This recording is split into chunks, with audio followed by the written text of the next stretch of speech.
When a tourist suddenly spotted a pair of huge claws in the water, it caught him completely off guard. But as he looked closer, his instincts kicked in. He screamed. Sam Home was paddling quietly along the calm waters of the Mississippi River. His daughter, Constant, was the first to notice something strange. "Dad, be quiet. I can hear something breathing," she whispered. Sam stopped paddling and listened. At first, there was only the soft sound of water gently brushing against the kayak. Then he heard it, a steady, rhythmic breathing, almost like a sigh. He expected to spot a deer or maybe a beaver, but as he scanned the surface, he noticed a large, dark shape moving just under the water. His heart raced with excitement. Leaning over the edge of the kayak, he tried to get a better view.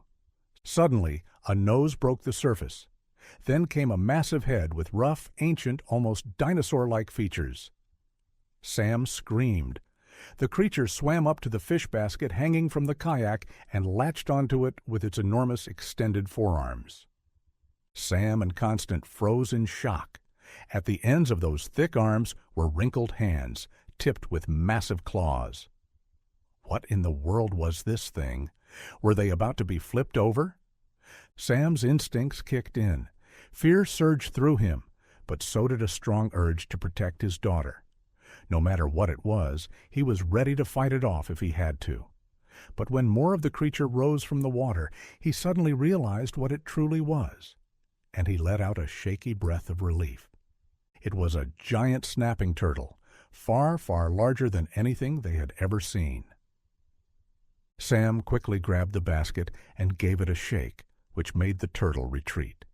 His hands were still shaking as he looked over at Constant. "Did you see that?" he said, wide-eyed. "That was incredible. I thought my heart was going to stop." They paddled straight back to the resort, eager to tell Sheila and Corby Nyers, the owners of the resort, what had happened. As they shared their wild story, Corby smiled. "I've heard tales about big snapping turtles around here," he said, "but nothing like that. You might have just met the biggest one yet." Word spread fast among the other resort guests. Some were fascinated and thrilled, others not so much, unsettled by the idea of such a massive creature swimming in those same waters. But Sam couldn't stop thinking about the turtle. The fear still lingered, but so did his curiosity. The next day, he returned to that same spot, hoping to see it again and maybe get a photo.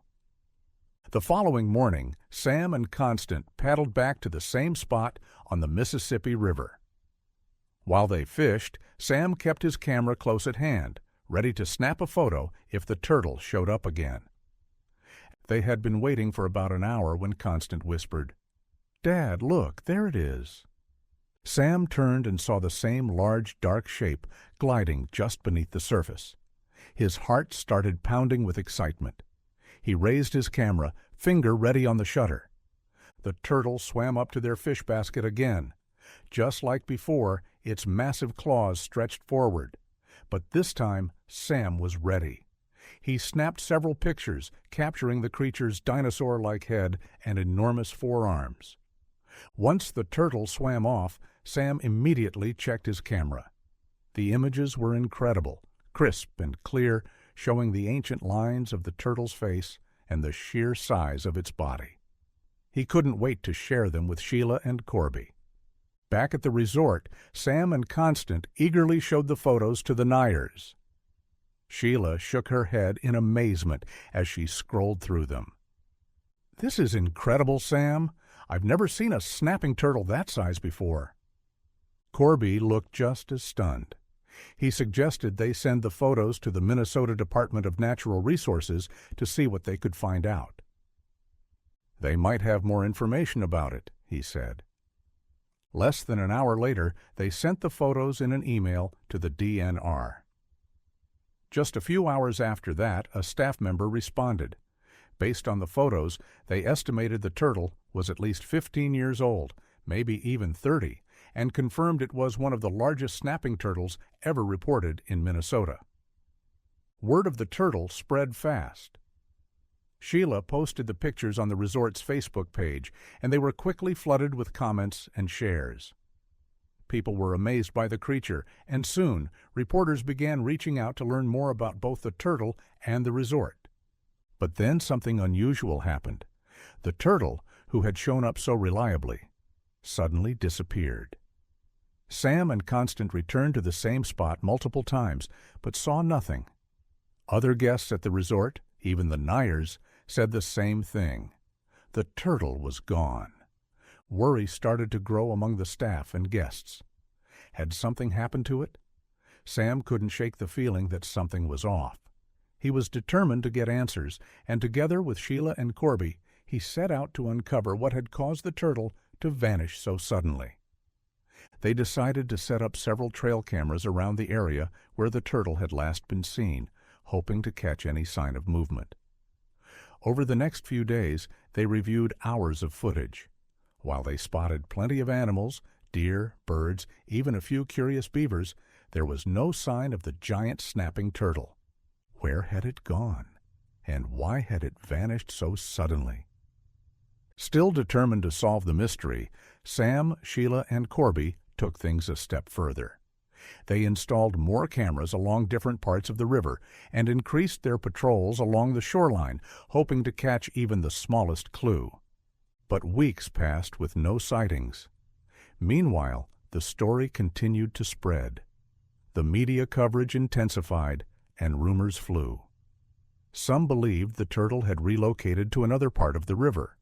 Others feared it had been injured, or worse, taken. Sam, though, held on to hope. A few days later, Sam and Constant decided to head back to the river again. They paddled to the familiar spot where they had first seen the turtle. To their surprise and relief, there it was, moving slowly through the water not far from their kayak. Sam raised his camera, ready to capture another shot. But something felt off. The turtle was moving oddly, swimming in uneven, jittery patterns and surfacing often as if struggling to breathe. They decided to follow it, keeping a respectful distance as it swam upstream. As they got closer to the riverbank, the water darkened, growing thick and cloudy. A strong, unpleasant smell hung in the air. Sam's stomach dropped. Something was definitely wrong. When they returned to the resort, Sam immediately shared what they had seen with Sheila, Corby, and Ben. "The turtle's back," he said, "but it's not acting right. And the water upstream smells awful and looks polluted. We need to figure out what's happening." Ben agreed. He recommended bringing in professionals to study both the turtle's behavior and the river's condition. He reached out to Dr. Erica Hogland, a regional wildlife expert with the Minnesota DNR, along with Andrew Herberg, another specialist from the department. Both agreed to visit the resort and investigate.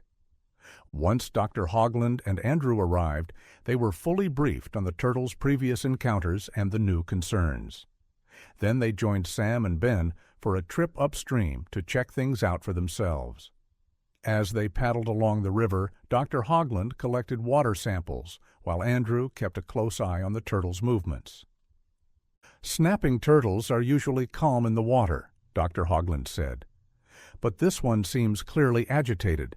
It could be reacting to something in the environment." When they reached the discolored section of the river, Dr. Hogland began analyzing the water samples carefully. "The levels of pollutants in this water are alarmingly high," Dr. Hogland said.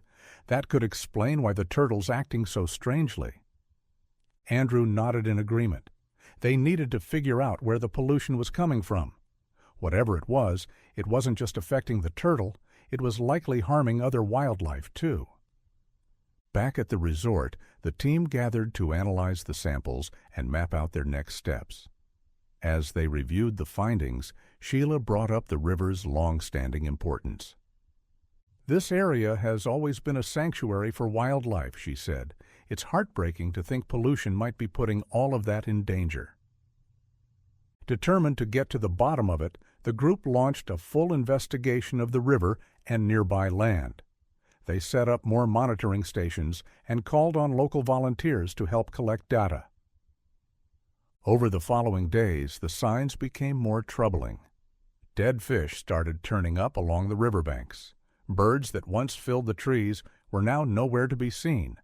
The once thriving ecosystem was clearly in distress. Andrew and Dr. Hogland studied the data carefully and began to notice a pattern. The highest pollution levels seemed to be coming from near an old industrial site upstream, a place that had been abandoned for many years. This site could be leaking hazardous materials into the river, Andrew said. We need to contact the proper authorities and have it checked out. Ben reached out to the necessary agencies, and an official inspection was quickly scheduled. What they found was worse than expected. The old facility had been silently leaking toxic chemicals into the river for years. The contamination had gone unchecked, slowly poisoning the water and everything in it. News of the discovery spread fast, sparking outrage across the state. Environmental organizations and local residents demanded immediate cleanup. The resort turned into a central meeting point for volunteers, scientists, and media, all working to raise awareness and help restore the river. Sam was relieved they had finally identified what was hurting the turtle, but he knew that uncovering the source was just the beginning of a much bigger fight. One evening, as Sam sat with Sheila and Corby discussing the latest updates, a man approached them. It was Lars, a longtime local fisherman who had spent his entire life on the river. He'd heard about the turtle and the pollution and said he had something important to share. "There's something you need to know about this river," he said. "I've seen some things over the years that might help you understand what's really going on." Intrigued, Sam and the Nyers invited Lars to join their conversation. He began sharing stories about the river's past, including long-standing rumors of illegal dumping and poor waste practices at the old industrial site. Lars explained that back in the 1970s and 1980s, the factory had been a major employer in the area. But at the time, environmental rules were loose and cost-cutting was common. "People didn't think much about the long-term impact," Lars said, shaking his head. "They just needed jobs and a way to support their families. But I remember seeing strange discharges in the water, and there were times when fish washed up dead in huge numbers." Sam listened carefully. The pollution might have been going on for decades, slowly damaging the river and its ecosystem. Lars's memories gave them valuable insight into what they were dealing with. Constant asked, "Why didn't anyone do anything about it?" Lars sighed.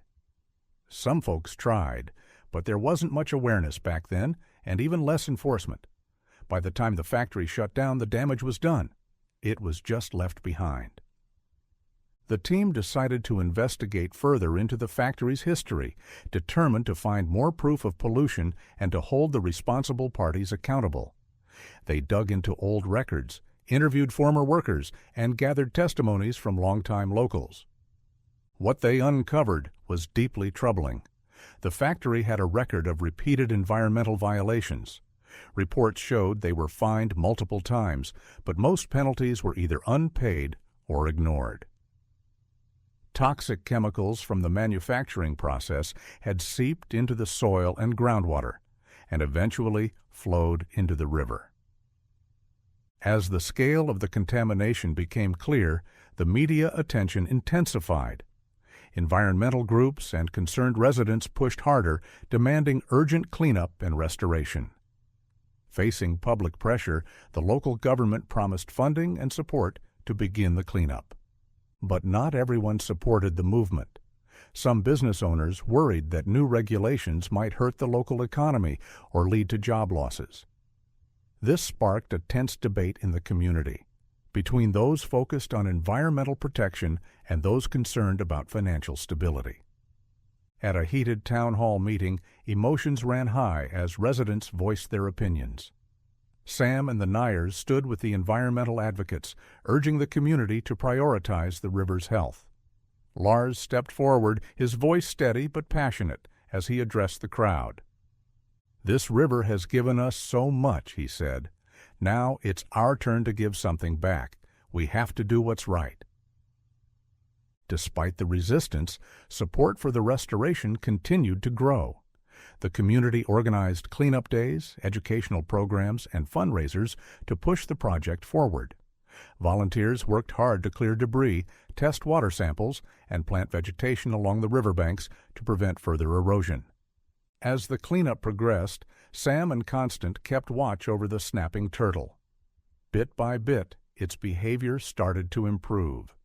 It was a hopeful sign that their efforts were working. The turtle had become a powerful symbol of resilience in their mission to protect the river.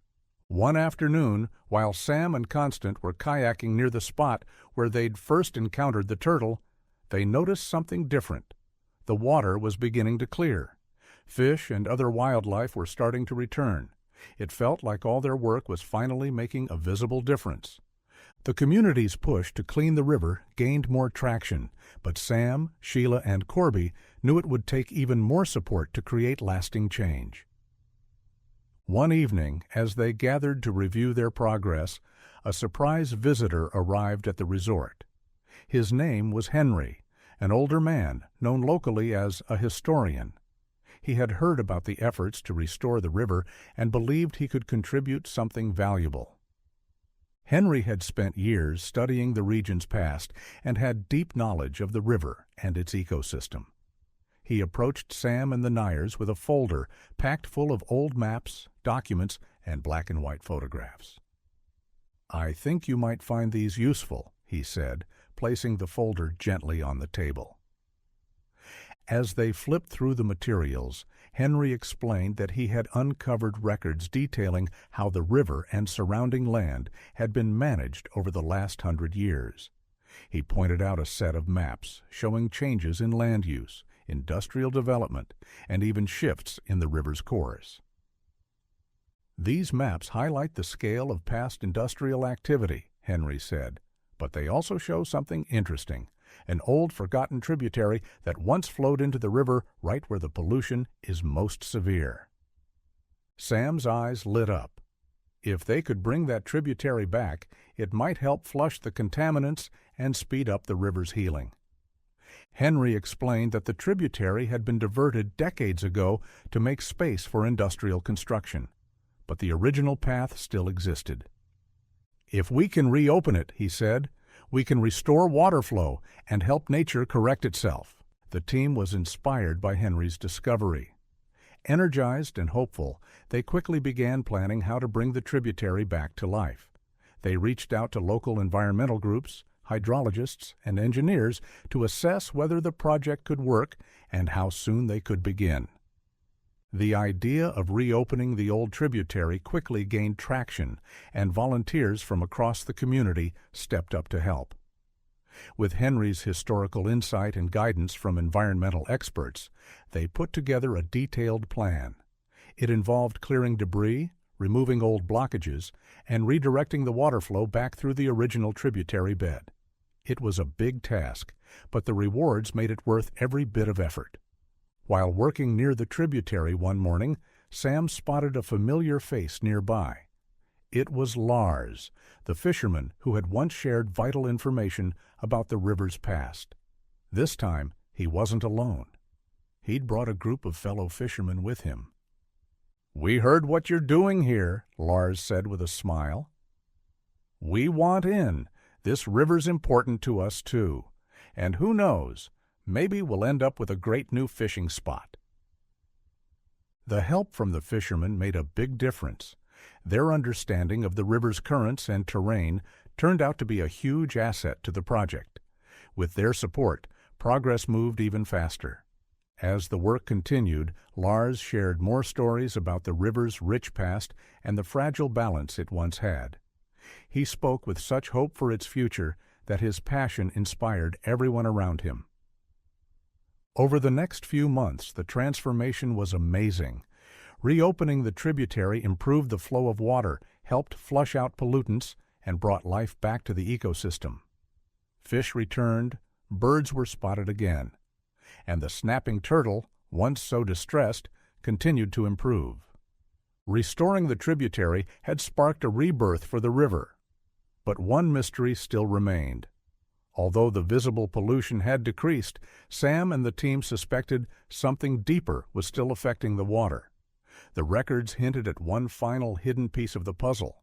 One day, while sorting through a stack of old maps and documents, Henry spotted something unusual, a vague reference to an underground storage site used by the old factory. According to the records, it had been used to keep hazardous chemicals, too dangerous to dump straight into the river. Sam, Sheila, Corby, and Henry all felt a new sense of urgency. If this hidden facility was leaking, it could explain why some pollution still lingered and why certain wildlife continued to behave oddly. The spot marked on the old maps was tucked away in a remote corner of the riverbank. Overgrown and forgotten, it hadn't been disturbed in decades. With a group of dedicated volunteers, they began to clear the dense vegetation, searching for any trace of the storage site. After hours of digging and scanning the area, someone finally called out. Beneath layers of dirt and debris, they had uncovered a rusted metal hatch, partially buried and almost lost to time. It was heavy, old, and sealed tight. It took several people, working together, to finally pry it open. When they finally managed to lift the hatch, a musty chemical smell drifted up, confirming their worst fears. Beneath it, a network of tunnels led to several large, rusted metal tanks. The tanks were old, corroded, and clearly failing. Some had visible cracks, and others showed signs of slow leakage. It didn't take long to realize what had been happening. These tanks had been releasing toxic chemicals into the ground, which had then seeped into the river through the groundwater. "This is it," Henry said quietly. "This is the source of the pollution." They had uncovered the true root of the river's contamination, but the size of the problem was overwhelming. Cleaning it up would require serious equipment, trained professionals, and a long-term effort. Thankfully, the government responded quickly, allocating emergency funding and mobilizing resources to begin the cleanup. Environmental experts arrived to safely extract the hazardous materials and begin restoring the land. The process was difficult and slow, but the community never lost faith. As the tanks were removed and the contaminated soil treated, the pollution in the river dropped dramatically. Finding the underground storage site marked a turning point in the restoration journey. Sam, Sheila, Corby, and Henry stood by often, watching as progress was made. The water grew clearer by the day. Wildlife came back. The balance of the ecosystem gradually returned. What had once been a dying river had become a thriving natural sanctuary again. One sunny afternoon, nearly a year after Sam had first spotted those massive claws in the water, he and Constant paddled out to their favorite spot. As they drifted quietly, the familiar silhouette of the snapping turtle glided beneath them, calm and graceful. Sam turned to Constant with a smile. "We've come a long way, haven't we?" Constant nodded, eyes shining with pride. "We did it, Dad. We saved the river." Do you know a story about a community that came together to protect or restore an ecosystem? Share it in the comments. We'd love to hear it. But for now, we're signing off. See you in the next video.